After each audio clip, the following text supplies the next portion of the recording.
अवधूत चिंतन श्री गुरुदेव दत्त श्री स्वामी समर्थ। तुम्हा सगळ्यांचं माझ्या चॅनलमध्ये खूप खूप मनापासून स्वागत आहे। तर मी आज तुमच्यासोबत शेअर करणार आहे रामनवमीचा व्लॉग, जे तुम्हाला थंबनेलवरून कळालंच असेल। पण आजचा हा व्लॉग अतिशय विशेष आहे, कारण अर्थात सगळ्यांनीच रामनवमीची पूजा आपापल्या परीने आपापल्या घरी केली असेल, परंतु आम्ही जिथे राहतो तिथे शिर्डीच्या साईबाबांचं एक छोटंसं मंदिर आहे आणि दर रामनवमीला तिथे उत्सव असतो। साईबाबांचा पालखीची मिरवणूक असते, महाप्रसाद असतो। तर घरातल्या पूजेसोबतच तो व्लॉगसुद्धा मी इथे तुमच्याबरोबर पुढे शेअर करणार आहे, त्यामुळे व्हिडिओ स्किप न करता शेवटपर्यंत नक्की बघा। आणि आमच्या येथील साई भंडाऱ्याचा आणि जो साईबाबांची पालखी होती त्याचा आनंद, तो उत्साह तुम्हीही अनुभवा। सो चला तर आपण बघूयात की ह्या व्हिडिओमध्ये आणि या ब्लॉगमध्ये मी तुमच्यासोबत काय काय शेअर करणार आहे। तर सुरुवातीला तुम्ही पाहिलं असेल, नेहमीप्रमाणे मुख्य दरवाजा स्वच्छ पुसून वगैरे छान फुलांचं तोरण लावलं, दाराभोवती हळदीचं लेपन करून उंबऱ्यावर दाराभोवती रांगोळी काढून घेतली। ते सगळं झाल्यानंतर तुम्ही हे बघू शकता, संध्याकाळी रामनवमीला प्रत्येकजण करत असतील, तर आम्हीसुद्धा ते करतो। इथे बघू शकता तुपांचे दिव्यांचं जे बॉक्स आहे ते मी घेतलेलं आहे। हे तुपांचे दिवे इझिली सगळ्या पूजेच्या जे सामानांचं साहित्यांचं दुकान असतं तिथे मिळतात। तर हे 9 मातीचे दिवे मी घेतलेले आहेत। हे दिवाळीचेच दिवे आहेत, ते स्वच्छ धुवून वगैरे उन्हात छान सुकवून वाळून पुन्हा मी ते रामनवमीसाठी यूज करते, तुम्ही बघू शकता। तर एक मी छान ते ताट घेतलं, त्यावर दिव्यांना आसन दिलं फुलांचं, आणि असे हे 9 दिवे छान रांगेत लावून घेतले।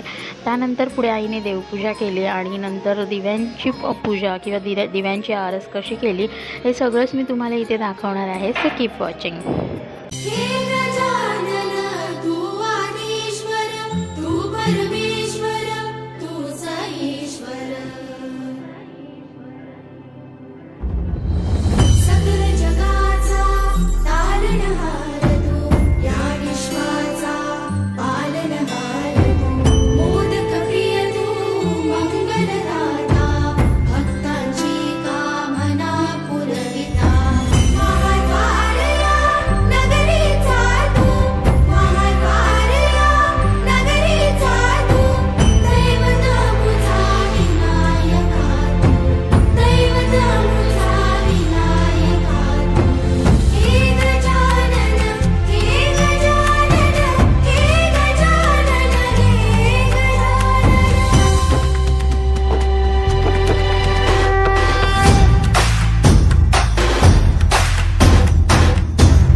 सगळ्या जगाचा तारणहार तू, या विश्वाचा पालनहार तू, मोदक प्रिय तू, मंगलदाता, भक्तांची कामना पुरविता। महाद्वार या नगरीचा तू, महाद्वार या नगरीचा तू, दैवत अमुचा विनायका तू, दैवत अमुचा विनायका तू। हे गजानन, हे गजानन, हे गजानन, हे गजानन, हे गजानन, तू आधीश्वर, तू परमेश्वर, तूच ईश्वर। हे गजानन, हे गजानन, हे गजानन, हे गजानन। सो तुम्ही पाहिल्यात, आईने अशा प्रकारे 9 दिव्यांची छान आरस देवपूजा झाल्यानंतर केली आणि त्यानंतर त्याची आरती ओवाळली देवघरातील देवांना। त्याचसोबत आपल्या जो किचन ओटा आहे तिकडे तुळशीजवळ आणि घराचा जो मुख्य दरवाजा आहे तिथे, आणि त्यानंतर ते दिवे आईने देवघराजवळ काही वेळ ठेवले आणि नंतर मग आम्ही ते मुख्य दरवाजाजवळ आणून ठेवले।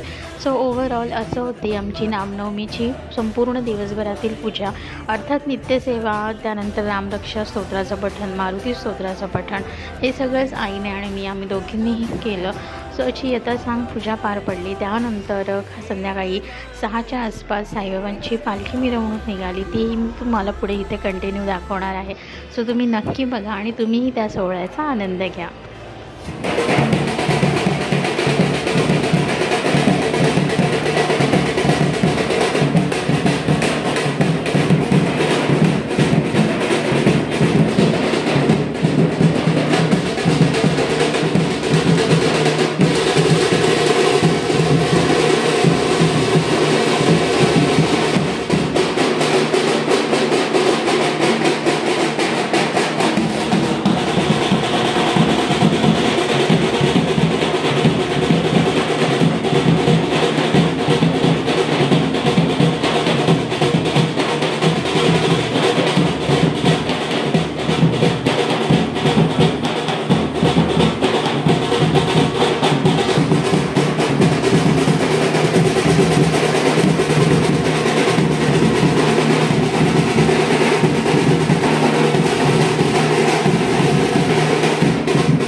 सो तुम्ही पाहिलं असा होता साईबाबांचा पालखी मिरवणूक सोहळा आणि त्यानंतर पुढे महाप्रसाद देखील सगळ्या रहिवाशांकरता तिथे होता आणि ते काही मी शूट केलेलं नाही, पण माझा दादा स्वतः पालखी मिरवणुकीत सामील झाला होता. दरवर्षी तो होतो आणि तो साईबाबांचा भक्त आहे, त्यामुळे त्याचं पारायण सुरू आहे. तो साई चरित्राचं पारायण करतो आहे. पालखी मिरवणूक झाल्यानंतर तो घरी आला, पारायणाला बसला आणि त्यानंतर महाप्रसाद वाटपासाठी किंवा तिथे मदत करण्याकरता गेला.